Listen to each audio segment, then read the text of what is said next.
सूर्यकोटिसमप्रभा निर्विघ्नं कुरु मे देव सर्वकार्येषु सर्वदा। वक्रतुण्डमहाकाय सूर्यकोटिसमप्रभा निर्विघ्नं कुरु मे देव सर्वकार्येषु सर्वदा।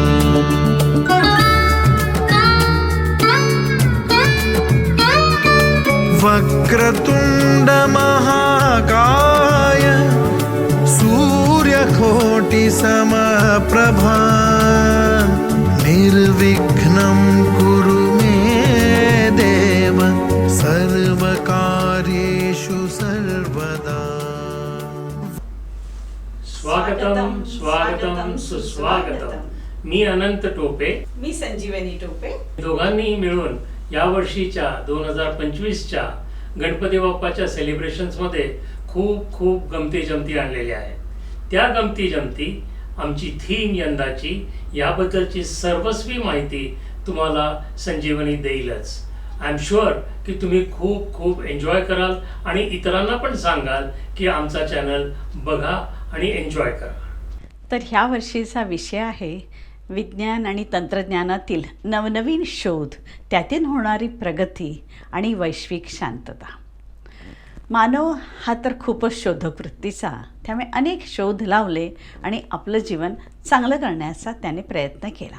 Stone age to digital technology, एवढा मोठा प्रवास, पण खूप शोध लावल्यामुळे हा प्रवास सुखकर झाला असं म्हणायला काहीच हरकत नाही। ह्याच्यामध्ये भारताचं काय बरं योगदान आहे? 5व्या शतकामधील आर्यभट्टा ह्यांनी जगाला शून्याची कन्सेप्ट दिली, कल्पना आणली, आणि त्यातून 100 वर्षानंतर ब्रह्मगुप्तांनी त्याला शून्य म्हणून नाव दिलं आणि इथं झाला शून्याचा जन्म आणि बारसा। त्यानंतर आपल्याकडे मुघल्स आले। मुघलांनी आपले संस्कृत टेक्स्ट हे अरेबिकमध्ये ट्रान्सलेट करून घेतले आणि त्याच्यावर काही संस्कारही केले आणि त्याला नाव दिलं सिफर। मग तो अरबस्थानातून तो गेला युरोपमध्ये आणि युरोपमध्ये तिथेही त्याच्यावर काही संस्कार झाले आणि त्यांनी पण त्याला नाव दिलं झिरो। आणि मग हा झिरो आत्ताच्या आधुनिक काळामध्ये algebra, calculus, binary code, physics, astronomy, engineering, accounting आणि AI ह्या सगळ्यात अतिशय महत्त्वाचा रोल प्ले करत आहे। जे केवढं मोठं योगदान आहे भारताचं जगाला। पण ह्याच्या व्यतिरिक्त आपल्याला अजून एक शोध बघायचा आहे जो आर्यभट्टांनी लावला। 5व्या शतकामध्ये त्यांनी सांगितलं पृथ्वी सूर्याभोवती फिरते आहे। त्याच्यानंतर 1000 वर्षानंतर कोपर्निकस आणि गॅलिलिओनी सांगितलं, पण आर्यभट्टांनी आर्यभट्ट्यामध्ये लिहून ठेवलेलं आहे आणि सूर्यग्रहण, चंद्रग्रहण ह्याची पण माहिती व्यवस्थितरित्या दिलेली आहे। अजून भारताने दिलं आहे आयुर्वेदा। आयुर्वेदातील औषधं ही अतिशय उत्कृष्ट अशी औषधं आहेत आणि चरक ह्यांना आपण त्याचे फादर ऑफ आयुर्वेदा असं म्हणतो। तर त्यांनी वात, पित्त आणि कफ ह्यावरची फारच चांगली औषधं जगाला दिलेली आहेत। त्याच्यानंतर सुश्रुता, त्यांना तर फादर ऑफ सर्जरी म्हटलं आहे। त्यांनी 250 टूल्स निर्माण केल्या, त्याचं मॅन्युफॅक्चरिंग, त्याचं हायजीन आणि ते कोणत्या ऑपरेशनसाठी कसे वापरले जावेत ह्यासाठी त्यांनी चांगली माहिती दिली आणि आधुनिक सर्जनसुद्धा त्यासाठी रेफर करतात सुश्रुताच्या संहिता। कणद ऋषी आहेत। कणद ऋषीने सुद्धा छोट्या मुंग्यांवरून कणाची माहिती दिली। खरं त्यावेळेस जर मायक्रोस्कोप असता तर ही ॲटॉमिक थेअरी तेव्हाची खरंच प्रसिद्ध झाली असती। मग आपण येऊयात प्राईड ऑफ इंडिया म्हणजे डॉक्टर CV रमण। ह्यांना 1930मध्ये नोबल प्राईज मिळालं त्यांच्या शोधासाठी, रमण्स इफेक्ट, स्कॅटरिंग ऑफ लाईटसाठी। म्हणून हा दिवस आपण नॅशनल सायन्स डे म्हणून सेलिब्रेट करतो। जगदीशचंद्र बोस ह्यांना आपण father of modern Indian science असं म्हणतो, कारण त्यांनी वायरलेस कम्युनिकेशनचा शोध मार्कोनीच्या आधीही लावला। तर त्यांचे रिसर्च आर्टिकल्स इंटरनॅशनल जर्नल्समध्ये त्या काळामध्ये प्रसिद्ध होत होते. त्याच्यानंतर आहेत सुब्रमण्यम चंद्रशेखर. ह्यांच्या नावाने इथं नासामध्ये चंद्रा एक्सरे ऑब्झर्वेटरी आहे. प्रफुल्लचंद्र रे हे educator, father of Indian chemistry and a great entrepreneur. 1901मध्ये त्यांनी बेंगॉल केमिकल्स आणि फार्मास्युटिकल्स सुरू केली आणि ह्यांनी खूप त्यावेळेस इन्सिस्ट केलं होतं की भारताची जर प्रगती व्हायची असेल तर औद्योगिकरण हे अत्यंत आवश्यक आहे. त्याच्यानंतर होमी भाभा हे असे आहेत की ज्यांना फादर ऑफ न्यूक्लिअर प्रोग्राम असं म्हटलं जातं. ही वॉज अ ग्रेट विजनरी आणि त्यांचा जोर कशावर होता तर peaceful use of nuclear energy, म्हणूनच त्यांना आपण ग्रेट व्हिजनरी असं म्हणतो. ह्यांच्या काळामध्येच ॲटॉमिक रिसर्च सेंटर काढलं. 1945मध्ये Tata institute of fundamental research ही त्यांनी एस्टॅब्लिश केली. हे नुसतेच शास्त्रज्ञ नव्हते, he was a great administrator, a philanthropist. मग आपण येऊयात विक्रम साराभाई. विक्रम साराभाईंनासुद्धा आपण फादर ऑफ स्पेस प्रोग्राम म्हणतो. त्याच व्यतिरिक्त इस्रो एस्टॅब्लिश केलं त्यांनी 1969मध्ये. तर ह्यांना पद्मभूषण आणि पॉस्च्युमसली पद्मविभूषणही अवॉर्ड्स देण्यात आले. डॉक्टर अब्दुल कलाम हे आपले 11वे राष्ट्रपती आणि त्यांना मिसाईल मॅन ऑफ इंडिया असं म्हटलेलं आहे. हे तर सगळ्यांचेच लाडके असे राष्ट्रपती होते की ज्यांच्यामुळे बरेचसे भारतातले नागरिक इन्स्पायर झाले. सत्येंद्रनाथ बोस ह्यांनी तर आईन्स्टाईनबरोबर काम केलेलं आहे आणि त्यांचं क्वांटम थेअरी आणि क्वांटम मेकॅनिक्स ह्याच्यावर बरंच मोठं योगदान आहे. हे तर आपल्या महाराष्ट्राची, त्यातून पुण्याची शान आहेत. डॉक्टर जयंत नारळीकर ह्यांना कोण ओळखत नाही बरं. त्यांनी अल्टरनेटिव्ह कॉस्मॉलॉजीवर खूप मोठं काम केलेलं आहे आणि एक इंटर युनिव्हर्सिटी निर्माण केली ज्याच्यामध्ये ॲस्ट्रोफिजिक्स आणि ॲस्ट्रॉनॉमीबद्दल शिक्षण दिलं जातं. त्यांना पद्मश्री आणि पद्मभूषण हे दोन्हीही अवॉर्ड्स मिळालेले आहेत. त्याच्या व्यतिरिक्त शांतीस्वरूप भटनागर प्राईज पण त्यांना मिळालेलं आहे. डॉक्टर रघुनाथ माशाळकर हे तर ग्रेट इनोव्हेटर होते आणि पॉलिमर सायन्स, इंटेलेक्च्युअल प्रॉपर्टी राईट्सवर त्यांचं फार मोठं योगदान आहे. त्यांना पद्मश्री, पद्मभूषण आणि पद्मविभूषण असे सगळेच अवॉर्ड्स मिळालेले आहेत. आणि इंटेलेक्च्युअल प्रॉपर्टी राईट्सच्या बाबतीत बासमती राईस आणि हळद ह्याच्यासाठी ते भारताकडून त्यांनी फाईट दिलेली आहे आणि मग अखेर ते आपले म्हणून कन्सिडर केले गेले आहेत. शांतीस्वरूप भटनागर ह्यांनी तर भारतामध्ये रिसर्च लॅबोरेटरीज आणल्या आणि विद्यार्थ्यांना त्याचा खूप मोठा फायदा झाला. त्यांच्या नावाने एक प्रेस्टिजियस शांतीस्वरूप भटनागर अवॉर्ड हे सायंटिस्टना देण्यात येतं. Vijay Bhatkar, architect of India's super computer Param, त्यांनी फार महत्त्वाचा रोल प्ले केला आहे सिडॅक एस्टॅब्लिश करण्यामध्ये आणि त्यांचं सायन्स अँड टेक्नॉलॉजीला भरपूर असं योगदान आहे. त्यासाठी त्यांना पद्मश्री आणि पद्मभूषण हे पण अवॉर्ड्स देण्यात आले. आता आपण बघूयात जगातले अनेक शास्त्रज्ञ की ज्यांनी अनेक शोध लावले. सगळ्या शास्त्रज्ञांनी बरीच काही प्रगती केलेली आहे. तर प्राचीन काळामध्ये अग्नी आला, व्हील आलं, शेती आली, इरिगेशन आलं. त्याच्यानंतर इंडस्ट्रियल एरामध्ये म्हणजे औद्योगिकरणाच्या काळामध्ये steam engine, electricity, railways, factories आल्या. 20व्या शतकामध्ये ॲटोमोबाईल्स, एरोप्लेन्स, कम्प्युटर्स, न्यूक्लिअर एनर्जी आणि स्पेस टेक्नॉलॉजी आली. आणि 21व्या शतकामध्ये internet, artificial intelligence, biotechnology, renewable energy आणि नॅनो टेक्नॉलॉजी, शेवटी रोबोटिक्स. इतक्या मोठ्या प्रमाणात ही साधनं आल्यामुळे माणसाचं जीवनच पार बदलून गेलं. आपण सर्वजण एक 5 मिनटाकरता आपल्या प्रायमरी स्कूलमध्ये जाऊत. आपल्याला सायन्स टीचरनी एक शिकवलं होतं की white light is made up of 7 colours. आता हे 7 रंग, सप्तरंग इकडे आहेत. They are violet, Indigo, blue, green, yellow, orange and red. मग हे 7 रंग जर एकत्रित केले तर आपल्याला त्यातनं प्रकाश किंवा रंग पांढरा आपल्याला उपलब्ध होतो का, ते आपण या छोट्याशा एक्सपेरिमेंटवरनं बघूयात. आता बघा, हा फॅन मोठ्या जोरात स्पीडनी चालला आहे आणि ह्याचे रंग 7 रंग गायब झालेले आहेत. आणि तुम्हाला आता फ्रेममध्ये तुम्हाला दिसत असेल की हा ऑलमोस्ट पांढरा रंग दिसतो आहे. त्यामुळे हे एक्सपेरिमेंट जरी खूप जुनं असलं, अगदी लहानपणचं असलं, तरी ती सत्यता काळामानाप्रमाणे बदलत नाही आणि म्हणूनच हे एक्सपेरिमेंट सगळ्यांना आवडतं आणि आपण जे शिकलोत त्या गोष्टीची पुनरावृत्ती होईल म्हणून दाखवायचा हा एक छोटासा प्रयास. सर्वांना माहीतच आहे, इंद्रधनुष्य आपण प्रत्येक पावसाळ्यामध्ये किंवा अवकाळी पाऊस जेव्हा येऊन जातो तेव्हा बघतो. होतं काय तेव्हा की एकीकडनं सूर्य असतो आणि दुसरीकडे आकाश आणि मध्ये पावसाचे छोटे छोटे छोटे बिंदू असे तरंगत असतात.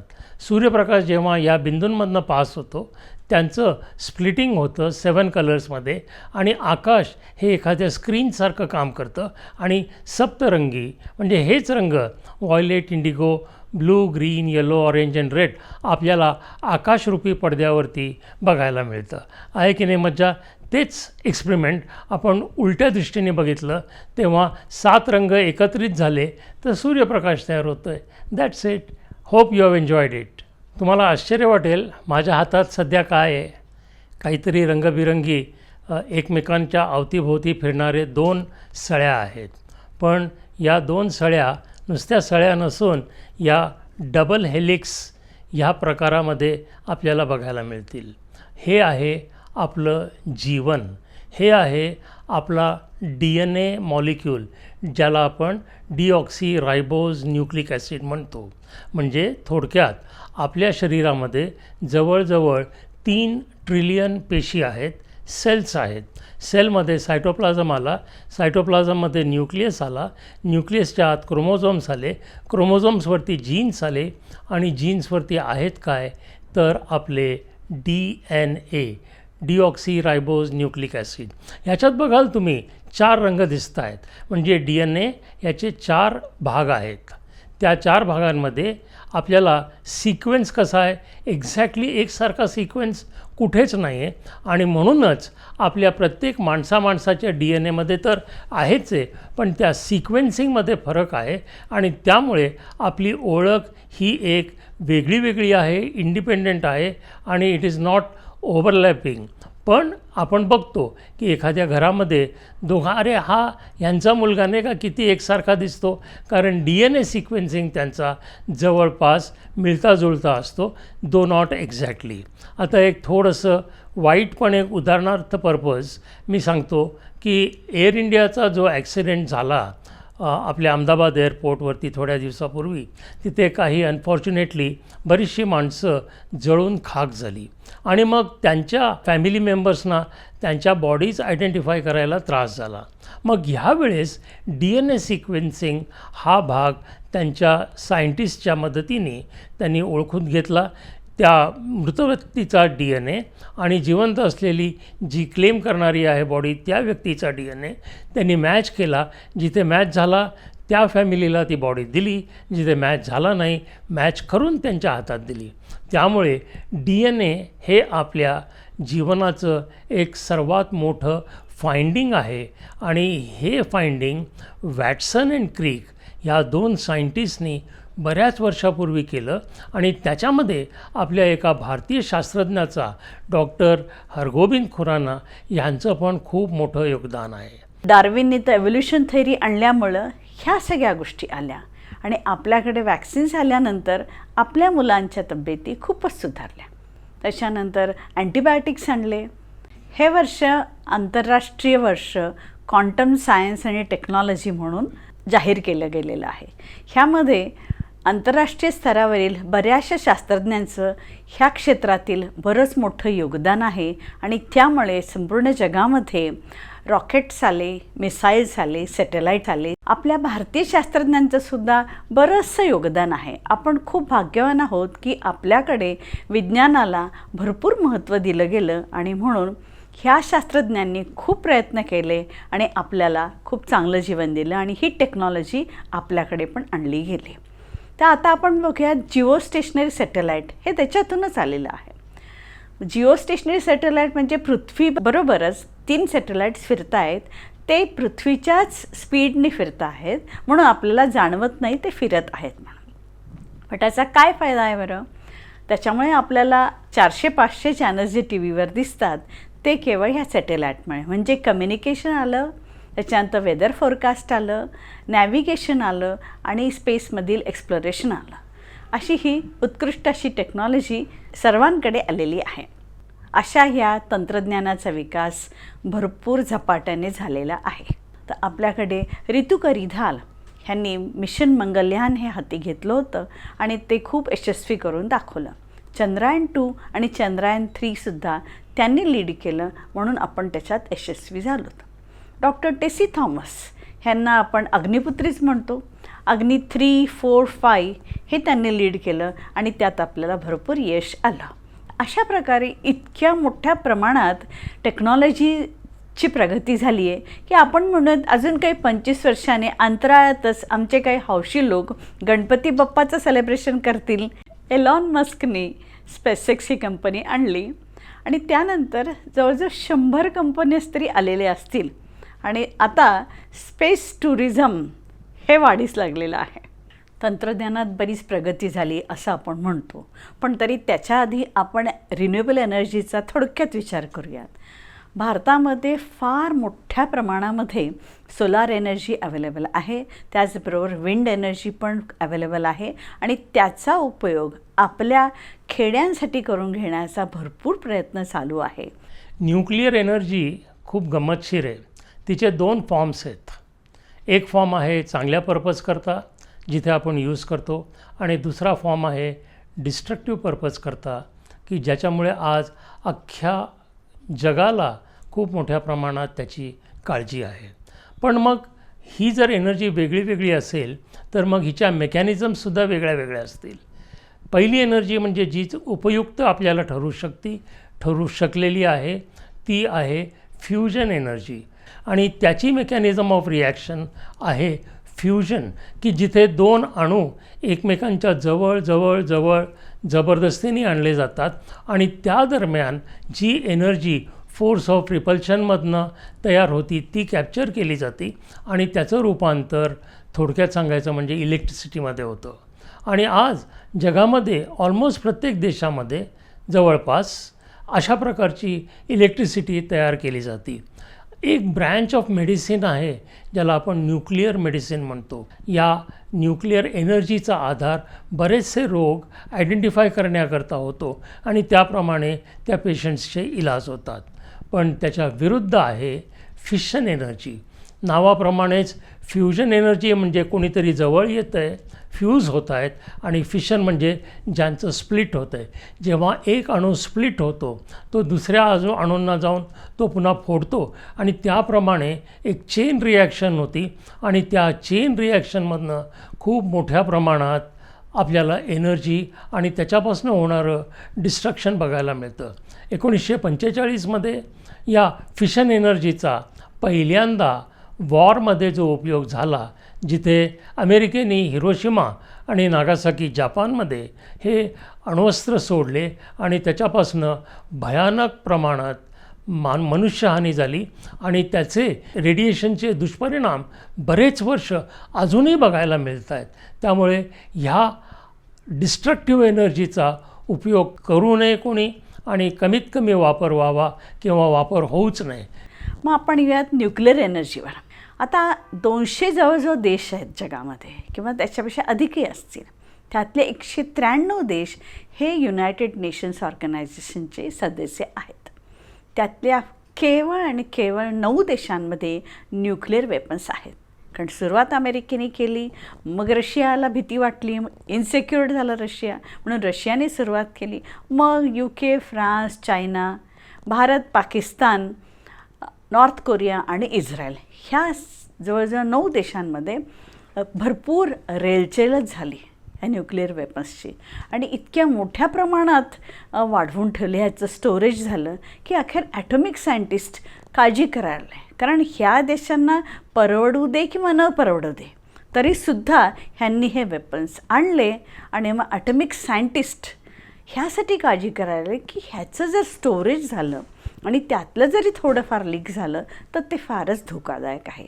डूम्सडे क्लॉक जे सेकंड वर्ल्ड वॉरनंतर 1947मध्ये एस्टॅब्लिश झालं ॲटॉमिक सायंटिस्टची, ते बुलेटिन काढत होते आणि मग त्यांनी आता 2025मध्ये सुद्धा पूर्ण जगाला वॉर्निंग दिलेलं आहे, त्यातल्या त्यात ज्यांच्याकडे न्यूक्लिअर वेपन्स आहेत, की आपणच आपलं डिस्ट्रक्शन करत आहोत.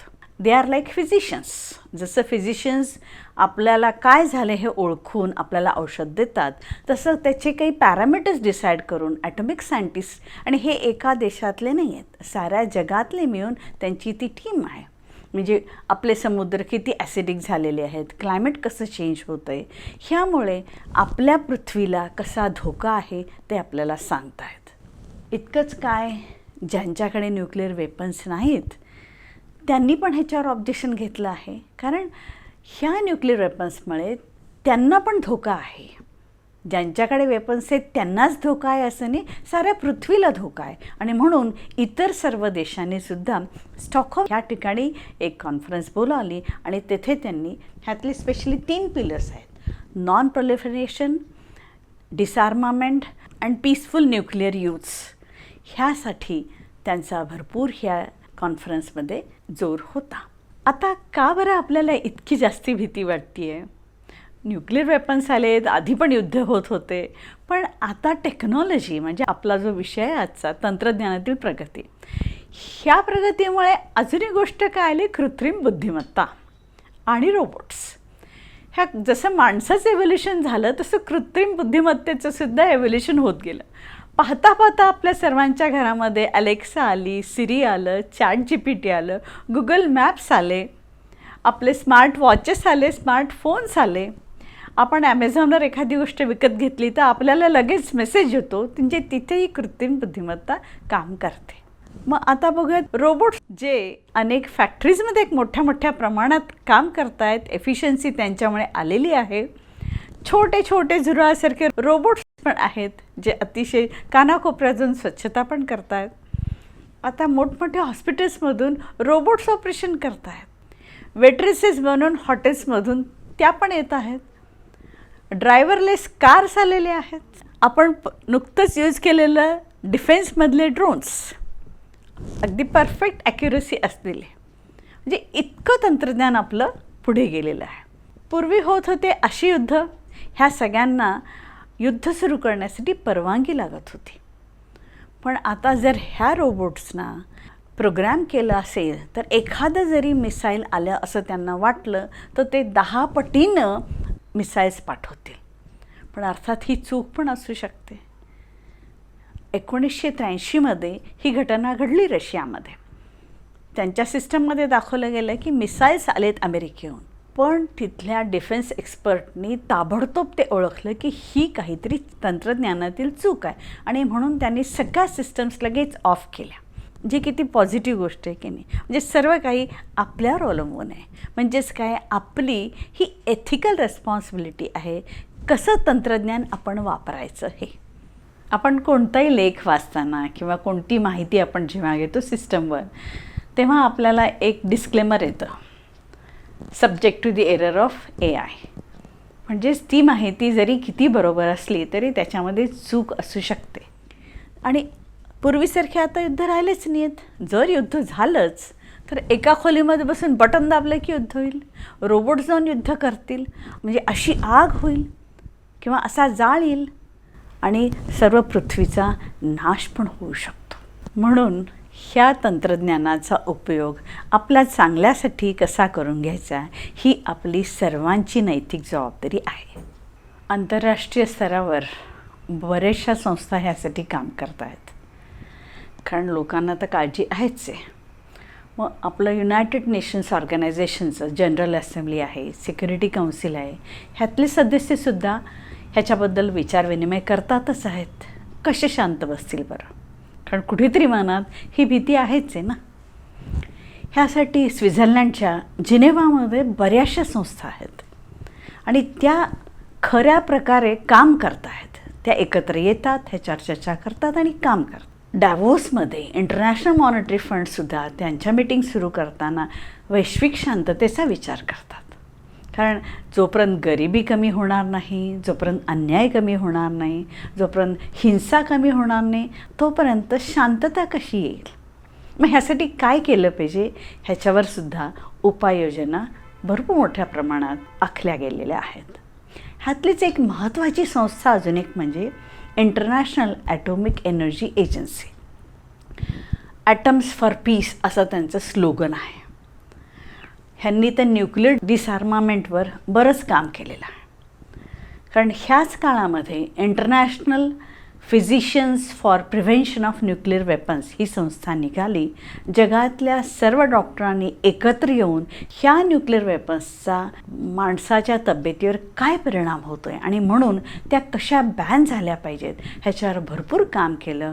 आणि म्हणून ह्या संस्थेला 1985मध्ये नोबल पीस प्राईज मिळालं. ह्याच्याच व्यतिरिक्त international campaign to abolish nuclear weapons ICAN ही एक NGOsची संस्था आहे. म्हणजे आंतरराष्ट्रीय स्तरावरील बरेचसे NGOs एकत्र आले आणि त्यांनी पण ह्याच्यावर काम केलं, चर्चा केली, डायलॉग साधला आणि त्यांनासुद्धा 2017मध्ये नोबल पीस प्राईज मिळाला आहे.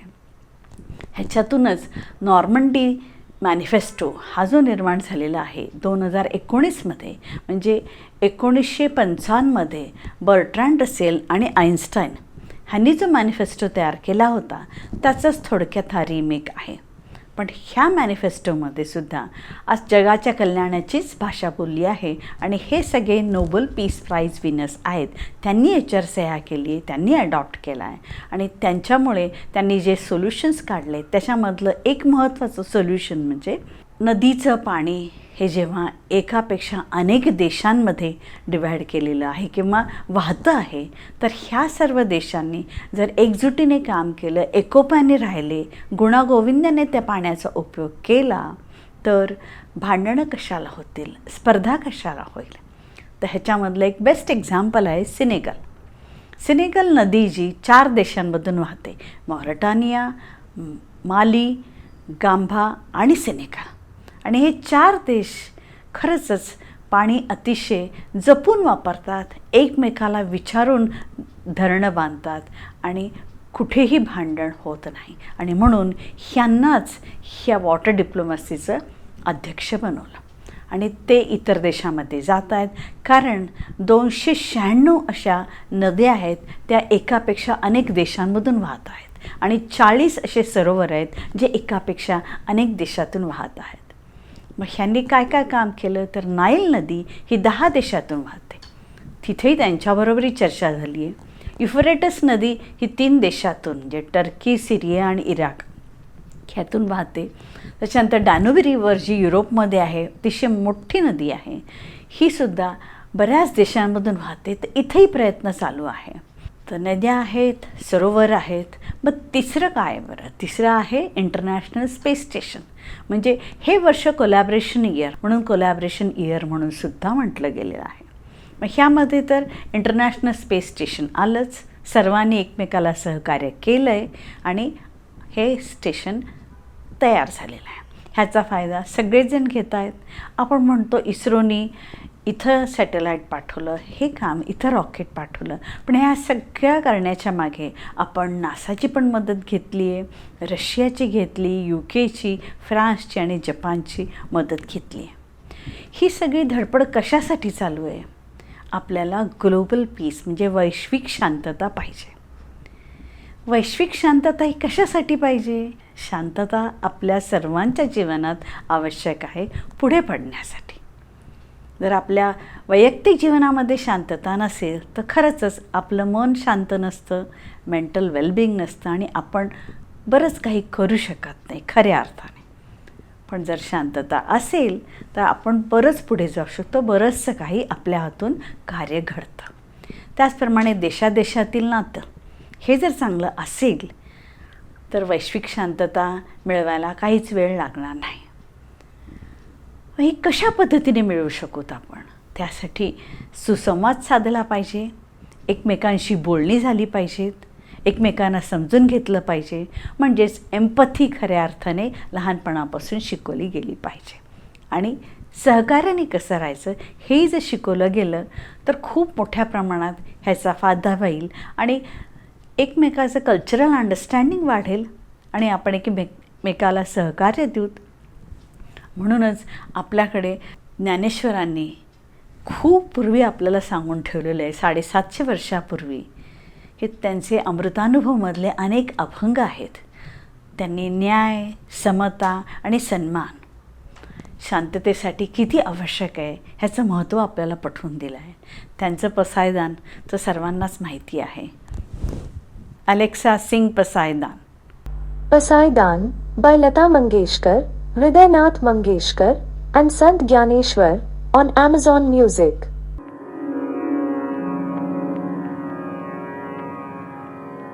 आता विश्वात्मके देवे येणे वाग्यज्ञे तोषावे तोषोनी मज द्यावे पसायदान हे